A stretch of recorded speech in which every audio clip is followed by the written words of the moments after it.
Happy Friday, everyone. Hello, I'm Maria Bejar. I'm Branding and Communications Director at ezTagile. And on behalf of our CEO, Camille Sproul, and the entire ezTagile team, we want to welcome you and thank you for sharing your time this Friday with us. Today, we have a very special session. First of all, we are still celebrating our ezTagile anniversary, and what a terrific topic, how to create an Agile culture, theme that talks about who we are. According with labor statistics, 20% of American workers feel enthusiastic about their job. Let's think for a minute about this statistic. Just 20% of American workers feel enthusiastic about their job. The good news is that 60% of the people who feel committed to their job is because the organization make them feel valued and respected. And that is part of the culture that we will cover today and how we can create a good one. As a quick intro, we would like to start this webinar with a 2-minute video. This video is an internal project of ezTagile. It's anything fancy. There is a homemade video that we thought would really match with the theme of this webinar, our culture and our leadership. So here we go.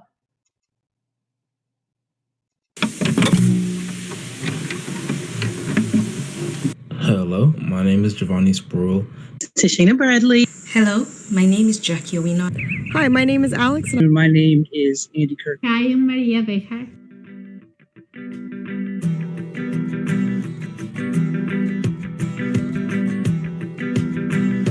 There's a lot I like about ezTagile, but I think by far the best thing is how great our team is and how great it is to work with them. At the end of the day, it's more friendship and support, and I really love that. So really, I guess that comes down to just the culture. But it's a company with the purpose of making other companies successful while being socially responsible as well. There is a great desire to just put out good work. What I love about ezTagile is to be partner of Atlassian. I also be in an Agile environment. There are expectations,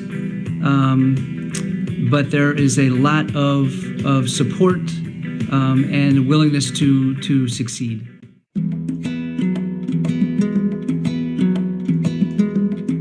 Camille is fierce, goal-oriented, courageous, and a team player.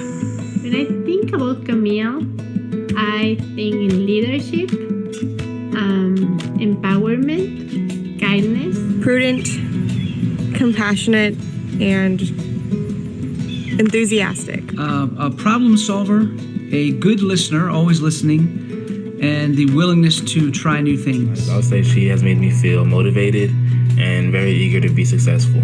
She sees the ability in others, and she challenges those she works with to reach higher heights and deeper depths.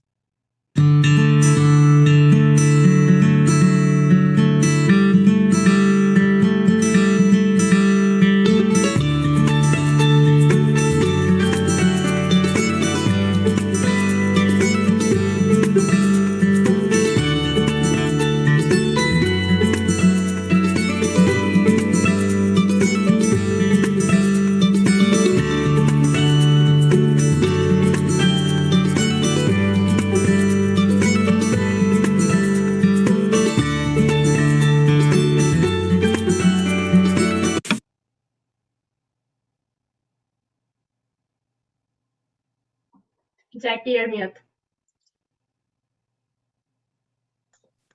Thank you so much, Maria, for sharing. Hello, everyone. My name is Jackie Owino, and I am head of Atlassian Services at ezTagile. A few thoughts to share about the video before we get on with our agenda. The video is an organic and a good reflection of what our work environment has been over the past few years. First, gratitude for having to celebrate 5 years with such a great team. At a time when several companies are having to reevaluate or to close shop, we continue to foster an environment around trust, teamwork, and fun. So that's reflective of our company values mirrored behind me. Secondly, it's about leadership, empowerment and ownership for all, whether they are part of our management team or part of our energizing and amazing interns that worked with us through the spring and summer in our IT departments. So proud to be a part of this team. So let's kick it off. Here's the agenda for today's discussion. We are excited to share our experiences and encourage interaction in the chat as well. We will also target some Q&A session at the very end. Next slide, please. Before we dive into how to create an agile culture at work, I would like to start by defining what that means. Next slide. Culture can be described as the combination of team behaviors, what people do, and the values, why they do what they do. When it comes to an agile culture, we are talking specifically about how teams and organizations can be more adaptive in dealing with change in the midst of complexity and disruption in their marketplace. The two most urgent reasons for adopting Agile are speed and flexibility in delivering products and services. And of course, more than ever, there's an urgent need to focus on alignment across all the teams, removing silos and streamlining the delivery process. This chart shown on the screen is published by Digital AI in April. The key challenges organizations face when adopting Agile.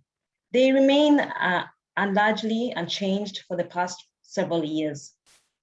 But as you can see, challenges with organizational culture, resistance to change, and lack of support and skills continue to be the problems that prevent successful Agile adoptions. Culture is critical in Agile transformations. Organizations can do Agile, changing the structures, processes, but they cannot be Agile without changing the way people work and interact daily. As our team continues to reflect and improve on our delivery by continuously working on being adaptive, we embrace a growth mindset by encouraging an openness to share ideas, experiment, and learn from each other. Now, I have been an Agilist for over 15 years, but the reality is as we grew the organization and recruited talent, we found people who had the right mindset, but may have not necessarily had the chance to work in an Agile team. I would like to invite Andy to share his experience and insight into how being incorporated into a good operating model sets the framework for a successful Agile culture. Absolutely. Thank you so much, Jackie, and good morning, everyone. I'm Andy Kirk. I'm the newest addition to the ezTagile family. I'm the customer relationship manager. So for me, I saw a model of Agile culture from the moment that I started onboarding. Most of that was done remote. I have had the opportunity to go into the office since I started and have met the team in person, but a lot of it has been remote. I experienced a culture of openness. Training was done in short increments with continuous retrospectives. And instead of long sessions, I've had short ones with constant feedback from both sides. I've experienced a high level of independence with the ability to quickly decide and make changes, working in small teams, again, short durations. The framework of having personal responsibility and ownership of the processes. Some other highlights that I've had in my since joining the team, definitely timeliness, being able having the ability to work on a very diverse team, the collaborations that we have had and continue to have led to a very rich experience, and it's truly been a blast to be part of the team and to be in this Agile environment. And I think that Alex wanted to add to this conversation, so I'll turn it over.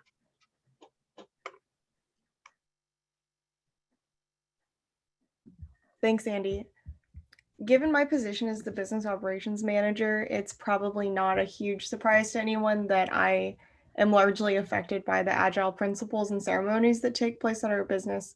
In fact, part of my role is also as the team scrum master, so I actually run and help to set up several of the ceremonies that Andy alluded to, including stand-ups, retrospectives, and even planning sessions. Incorporating these agile things into the day-to-day is not just for our established employees, as Andy mentioned. It begins with the onboarding process for us. Every step is steeped in agile practices, and it's designed to create that open, reiterative learning process that I'm always happy to hear that Andy had. It's what we strive for. As it turns out, breaking down tasks isn't just helpful for writing code. It's great for incorporating people onto your team and into your culture.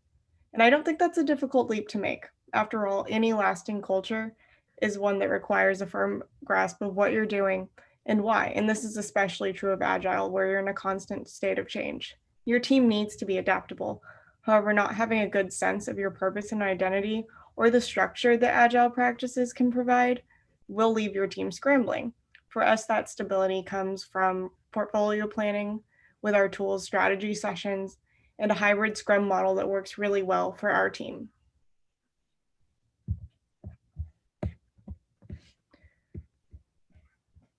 Thank you, Alex. So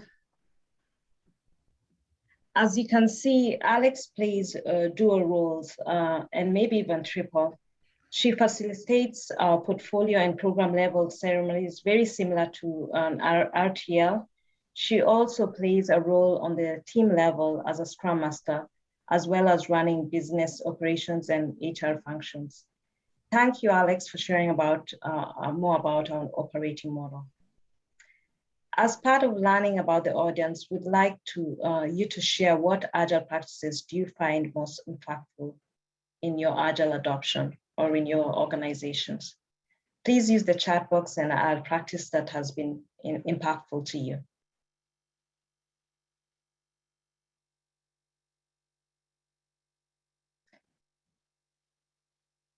Can just add it on to the chat box, please. Up Scrum.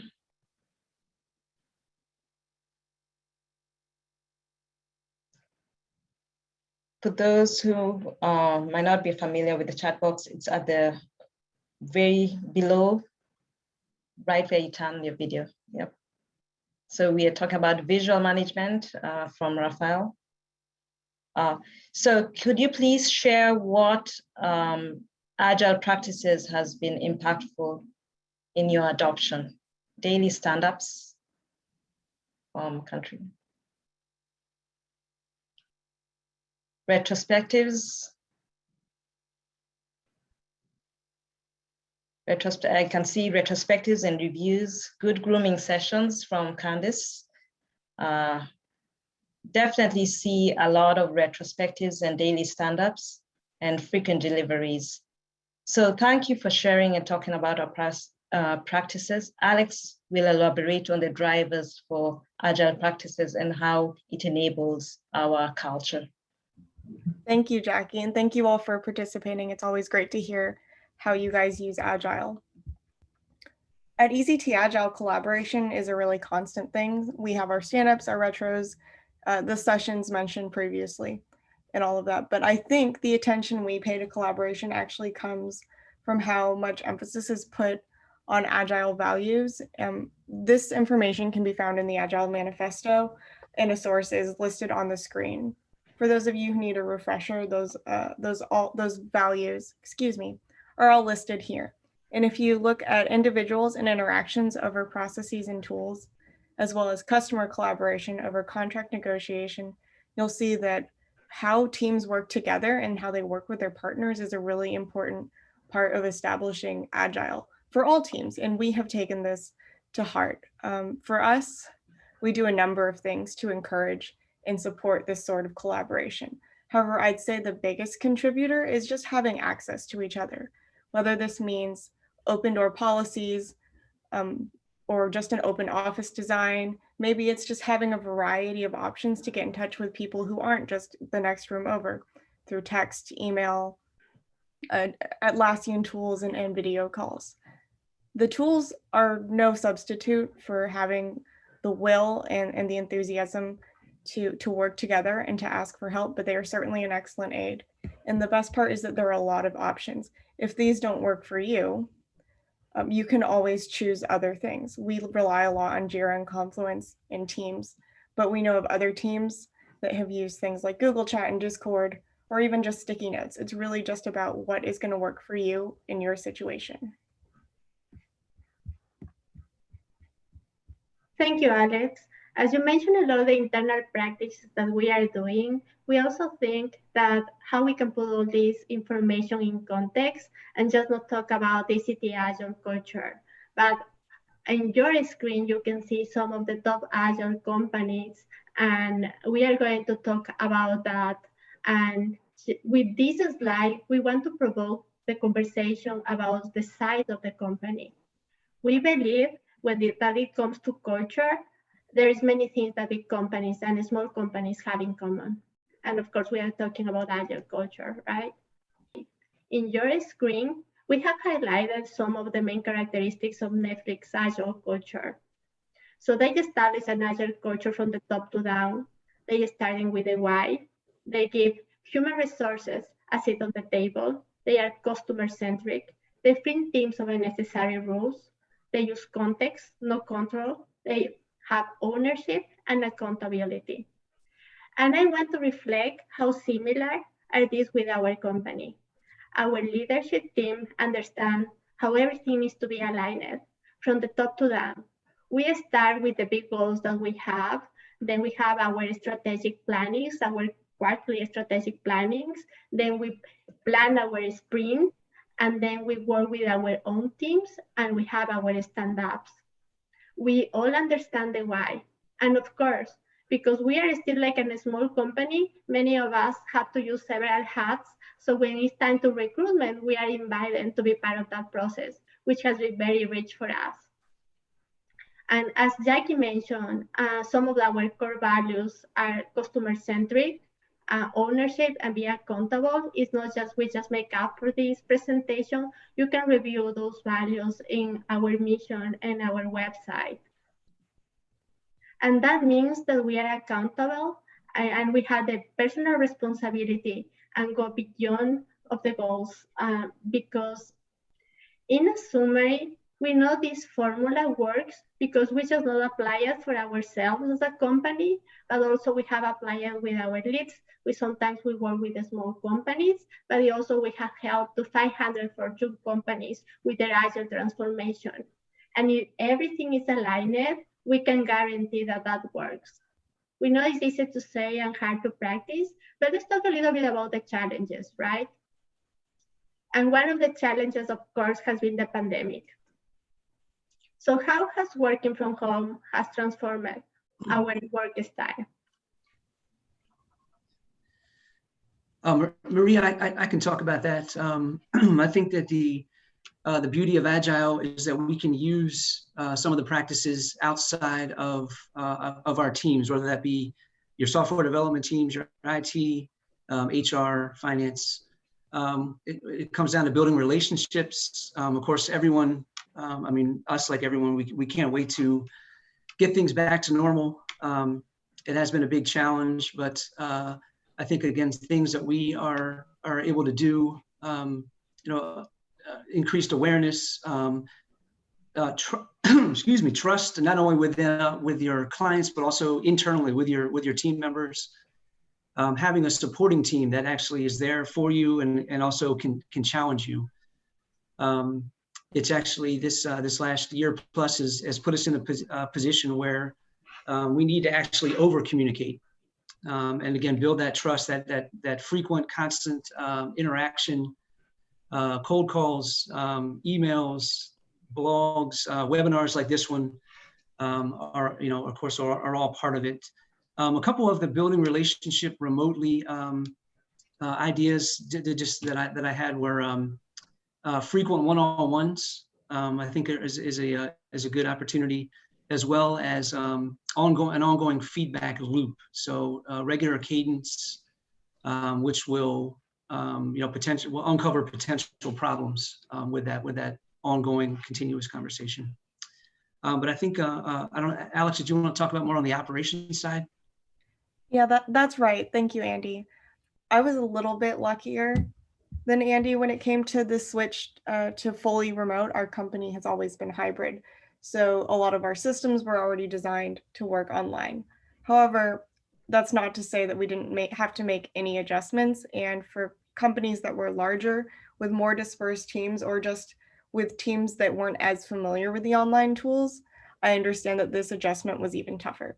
And that makes a lot of sense, right? You're having to switch your mindset and everything else you're doing over. For those of you that didn't notice, you only need to Google pandemic and technology to see how much the industry has grown and changed. A lot of tools had to be purchased, a lot of teams had to be trained, and that required a lot of time and resources, which is enough of a burden. But more than that, it required that more focus be put on online security. And this was a matter that we had to pay a lot of attention to as well. We had to spend extra time making sure that we had what we needed to make sure our information and our clients' information was secure. And we also needed to make sure that we had policies that were known and understood by the rest of the team. This was a little bit more challenging because, as we said, no one was in the same room anymore. And there are, of course, communication problems that come with that. We need only look at websites like Business Insider, where they cite problems such as difficulty in communication, morale issues, and other things related to interaction as serious challenges in remote work, particularly very sudden new remote work. For us, however, we were able to overcome most of those by relying on the good open over communication, as Andy mentioned, that we were already prone to, as well as a number of tools.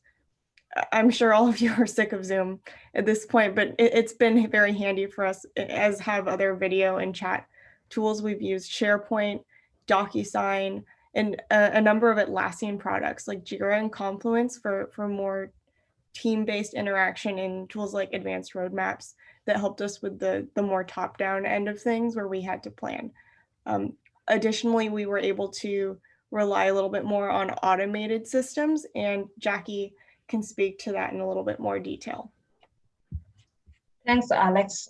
So as part of supporting the Atlassian products and services, of course, I would say the first 2 or 3 years were really focused on, basic stuff like, helping clients with how to, manage their agile processes in boards.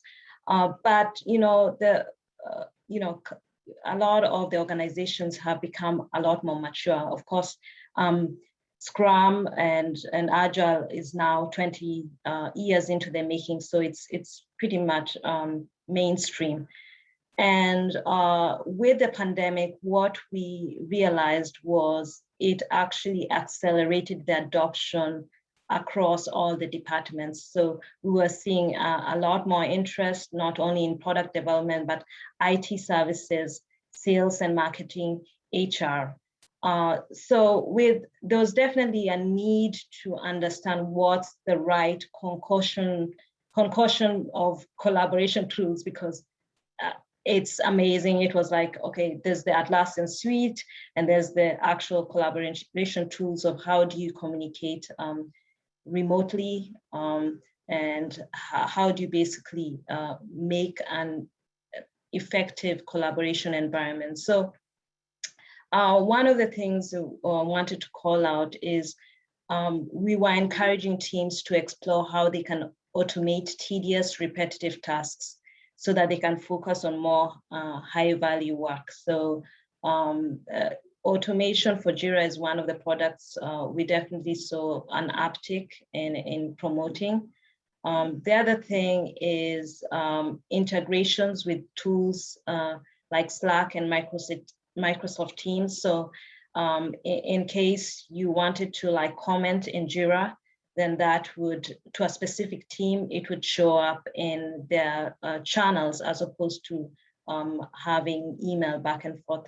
So we were seeing some, areas that you could actually increase the maturity of how teams collaborate. So the other thing I definitely is big, of course, is security.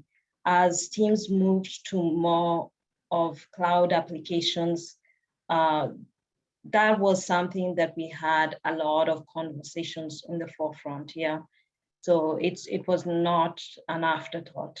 Things like, syncing with the Active Directory, encryption, data residency, those were things that we needed to actually discuss a lot more. These definitely are key in, with cementing our engagements and building trust with our partners and clients. Last thing, in terms of building an agile culture, this is really dear to my heart, and it's really continuous learning and experimentation. I don't know if you, I'm sure that some of the audience is familiar with Phoenix Project or DevOps Handbook, but they talk about the 3 ways. And the third way they talk about is actually the principles of continuous learning. Now, reality has been, we have had lots of process changes. We have had a lot of innovation, which has driven new tools, better ways of working, but it has also increased dramatically the need to learn faster. So just as an example, over the past year, as part of my experience, Jira software, the whole UI has had to, an overhaul. They have launched Jira Service Management. There's been the acquisition of Ops Genie. There's been acquisition of Insights for Asset Management. So a lot of applications that teams can use to actually make their work better. But as a consultant, it's important for me to be relevant and to be confident about the solutions I'm recommending. So what was really key is incorporating a learning environment into our culture and having our leaders make it okay to learn, make mistakes, and try again. And I think it's really important to enforce this culture now and going forward, because it's really key to building a great team. One of the other things that I felt was just part of a daily improvement is we didn't necessarily wait in our setting to wait for the retrospective. During our daily stand-up, if we realized there was an issue or we could work better, we'd put it into play. So, improving what you do can be part of your daily accomplishment as well, and thinking. So I'm gonna redirect it back to Alex to talk more about being agile. And yeah, thank you. Thank you. So we've talked a lot so far about what an agile culture looks like. And we believe that the best agile systems are the ones that are tailored to the needs of your teams. But there are certain things that are always going to be true, no matter who you are or what your system looks like. The big thing is that when so much time when too much time is focused on process and numbers, a lot can get lost. This box checking tendency is what we would consider doing agile. And especially for teams who are just getting started, it makes a lot of sense. After all, there's something to be said for learning to walk before you can run. And this part of agile is important for keeping your team on track. However, a mature team, a team that's going to be effective and efficient, is not just going to do agile. They're going to be agile. It's about putting the people before the process, adaptability and growth. It's engagement and commitment, not only to what you're doing, but how you're doing it. And ultimately, this is what's going to create a truly agile culture. However, we'd like to provide you more than just this overview. So we've also prepared an example for you. Thank you, Alex. Stories are very powerful, and I would like to start with one that I believe back up what just Alex said. So this is a very well-known story. This is a true story that dates on the 40s, 50s, and it was led by a marketer, research, and psychologist pioneer Ernest Teacher, who was hired because one of the new savings products was not selling as supposed that product was going to sell. This is the story of the cake mix. Well, to summarize the story, after all the research and several interviews that he had to do at that time to the housewives who were the main consumers of the products, the results were very interesting. They found responses like, "This is not my cake, I didn't make it, I didn't make it, I don't own it, and because I don't own it, I don't love it."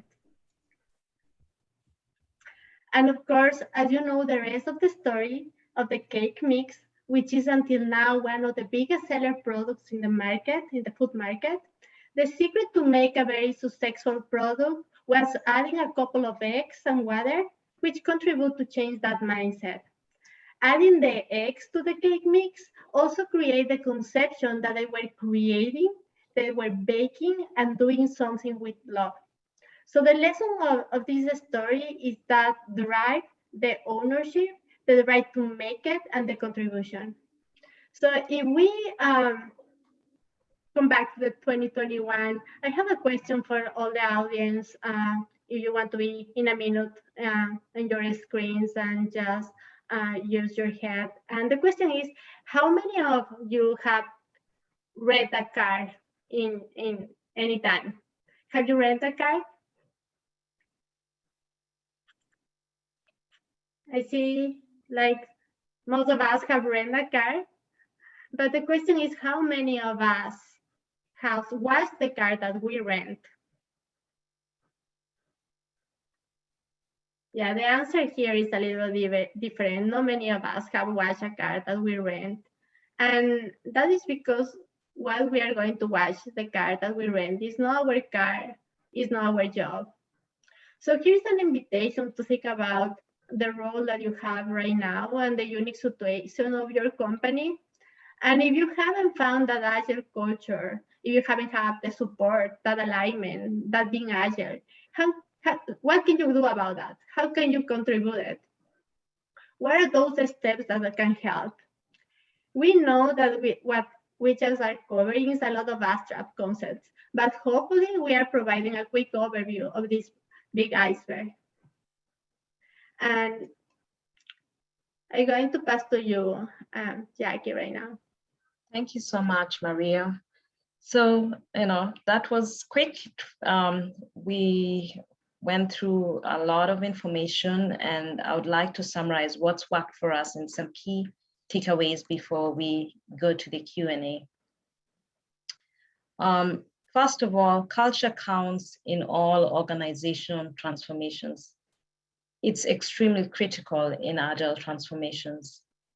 It's important to provide strong leadership, and from leadership, I think it's really critical, especially as teams mature and scale, larger teams, to provide good strategic planning. There's a need to manage your portfolio with clear outcomes and have the team know why you're focusing on what you have in your portfolio. Secondly, you need to help teams to self-organize by providing a good framework aligned with the company culture. So when I talk about framework, we talk about cadence, we talk about planning, we talk about the T-shaped skills, cross-functional teams across all levels. Then we also need to measure and improve value delivered with frequent feedback. So retrospecting is extremely key to, improving the process, and with that is also having a culture of safety, so people can actually, feel open to actually give feedback and receive feedback. Collaboration tools are extremely important. Thomas was, talking about how there's so much, you're also acquiring a lot of tools. Sometimes they might not always, they're not vetted correctly. So actually taking the time to look at what collaboration tools you're building, looking at your value stream, and really measuring if they're adding to your process or not is extremely important. Thirdly is just having a sense of purpose and engagement, really ownership and being excited about your job. I would say a team that's innovates and, is motivated is really has buy-in into what the company values are and the strategy that it has.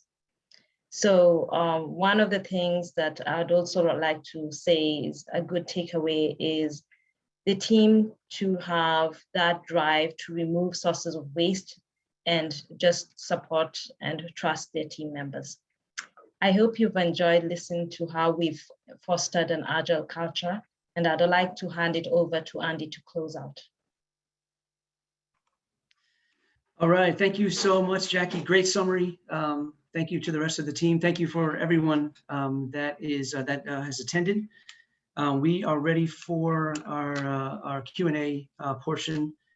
Before we do that, though, if you wouldn't mind, if you could just take a minute or so, we're going to have a survey that Alex has just put into the chat. If you could please fill out this quick survey, let us know how we did, what we can do to improve. This is definitely part of being agile, part of our agile culture. We definitely want to get better. So if you wouldn't mind, again, just taking this the survey quickly, and then we will move to our Q&A. Thank you.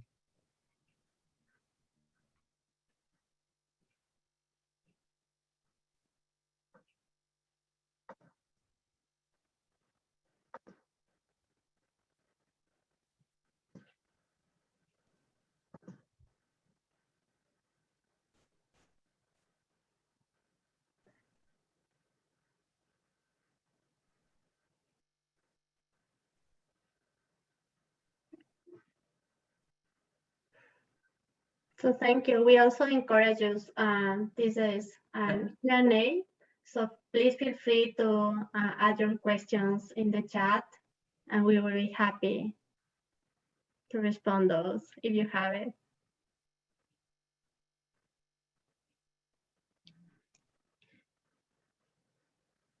I think while we wait for any questions specifically, I think Thomas had brought up a point about vetting the right applications, and possibly that sometimes those are not vetted. I think one of the things that I've seen applied to that process is actually having a process in place for whoever's submitting that request to have a new application, a new plugin, is to understand what is their motivation to add that, how will they help them?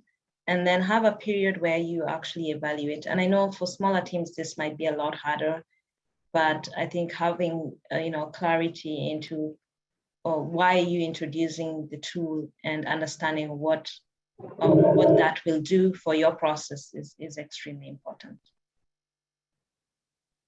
So any other questions? I think we have an opportunity to either, okay, we have Katrinka.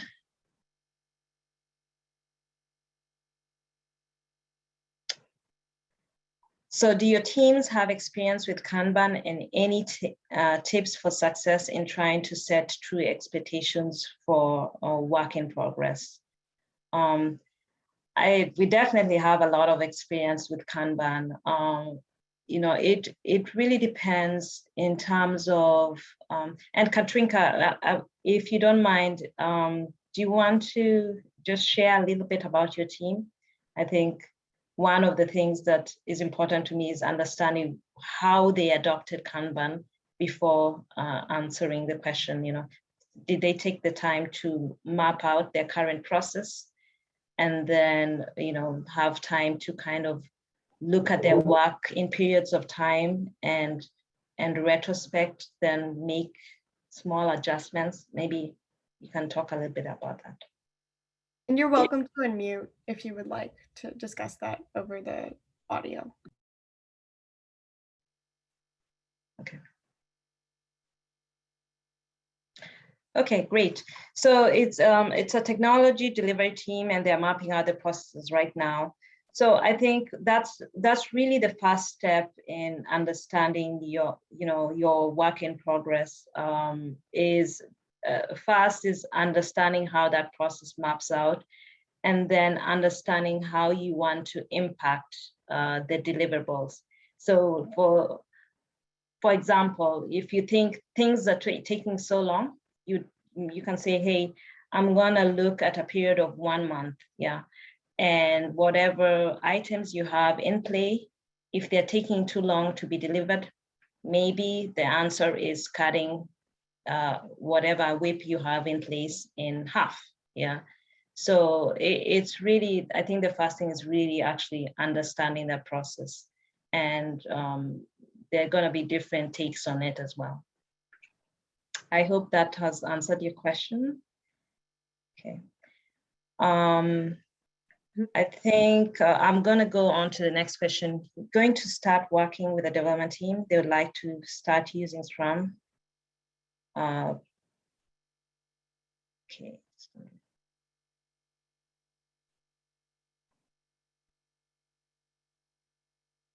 Okay.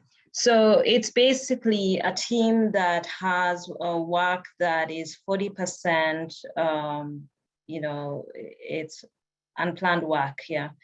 For those takes, sometimes I would, there are different things that work for different people. I've been at a place where I would recommend maybe 2 every sprint. There are some key resources, maybe 2 that are chosen every sprint that will focus on that 40% of work that's kind of churning.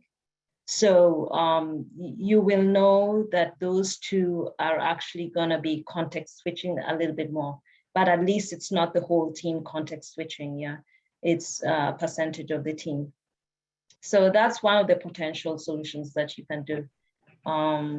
It's definitely not a scenario that's uncommon.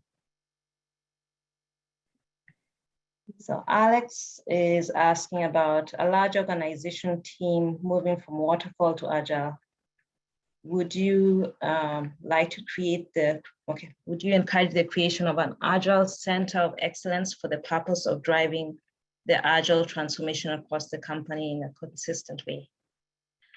I definitely think that is important, even if you don't exactly call it Agile Center of Excellence. There's definitely a team of people that you want to, have actually leading that transformation.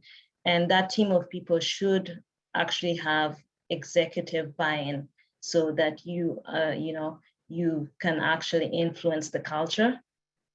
So I would definitely say, if you have the bandwidth and the resources and the support, yes, you can form that formal team. But if not, then it's perfectly fine to have an informal set of people, but with, I would say, definitely leadership buy-in. Yeah, and there is another one, I can answer that one. They are asking if our organization is like a full Agile, and if we are exploring Agile with our HR, and continuous reviewing our own process. This is a great question, and the answer is yes. We are a full Agile solutions firm, and that means that we try to apply Agile in everything that we do in all the departments. And the purpose really of this webinar is, you can see here is communications, business relations, the business operation. It's just not like the IT, everybody in our organizations is involved in Agile. And for human resources, because we are still like a small team, sometimes we need to use different hats. When it's time to recruit and talent, we are invited to that table, which is great because we are able to provide the feedback and bring those new talents to our culture. And in terms of reviewing, we mentioned that we just not have our big goals and these strategic plannings. From those strategic plannings, we really make sure everything is aligned. So we have those strategic plannings, but then we make sure everything is aligned and we understand the why in our sprint planning. And then when it's the sprint planning, we work with our small teams and we make sure that we have planned our stand-ups and we have constant directory, and if we need to stop it because, for example, in marketing, if something is not working in a campaign and we don't see the numbers on the data that we want to see in the conversion, we don't wait until the end of the marketing campaign. That is the time when we retrospect it and say, hey, we need to stop. Something is not working. We are not having those numbers that we want to see, and we need to change it. So create new strategies. And it's okay to stop and start over. That is part of Be Agile, that's part of the retrospective. So the answer is yeah, we try to do in everything. Honestly, that is why we want to bring different people to this panel, not just in the IT, so just want to make sure you understand that Agile can be applied to all the departments that any company has. I hope I respond your question.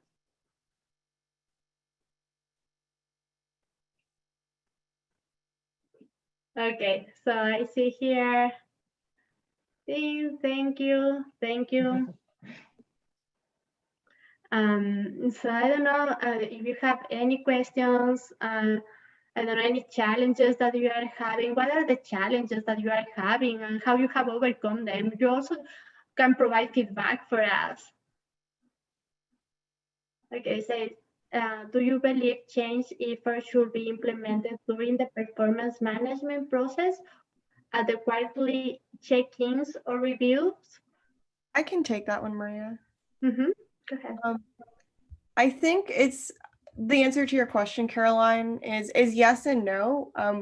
Having those benchmark meetings where everyone is together and taking time out of their day to evaluate what's going on so far, what's working, what's not, is important. And that is a good time to say, hey, we're gonna change this if we need to change this, and we're gonna keep what we think is working. But as Maria previously mentioned, if it's not just little activities that you can change in the middle of it. Noticing that your campaign isn't working and switching it is one way to approach it. But if you have a whole set of procedures that you know are obviously not doing the job for you, and that you can do it better, there's no need to wait 3 months down the line for a quarterly review session to fix that. If you know that you can fix it now, why not start? As long as it's not, running into other things, you want to do this in a timely manner, but in an organized one, if possible. Jackie? Yeah, absolutely. And I was going to add a little bit more to what Alex has said. I think there's some things that you definitely can change in larger increments, but it also speaks to the culture of the company if they're safe. I know they say performance management process. Yes. I think if you establish a team that has trust and can share what they're thinking, you can make change a lot quicker than actually having that delay of, hey, waiting for the performance period. So I would say, sometimes change efforts actually accelerate when the environment for it there's a safe culture that's put in place. So it definitely goes along together.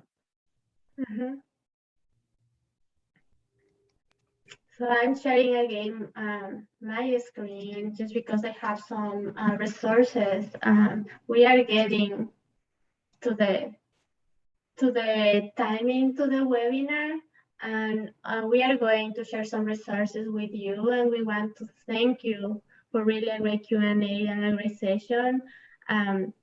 Hopefully the resources will help you really investigate a little bit more about an Agile culture. Also, we will post the record in our YouTube channel so you can review it again. And also stay tuned for our next blog. We are going to recap this webinar with great resources. And feel free to send us some questions if we were able to answer your questions. We will be happy to respond to those questions in the webinar. We certainly had a lot of fun of this webinar. And we hope your time with us has been engaging and educational. Please stay tuned for our next webinar. And if you have any questions for us, for our team, or if you are looking for any Atlassian consultation, please feel free to reach us. We'll be happy to help you out. Our website is ezTagile.org, and I don't see, and it's also the phone number in your screen. So with that, thank you so much. We hope you have all a great weekend, and we are closing out this webinar. Have a great weekend.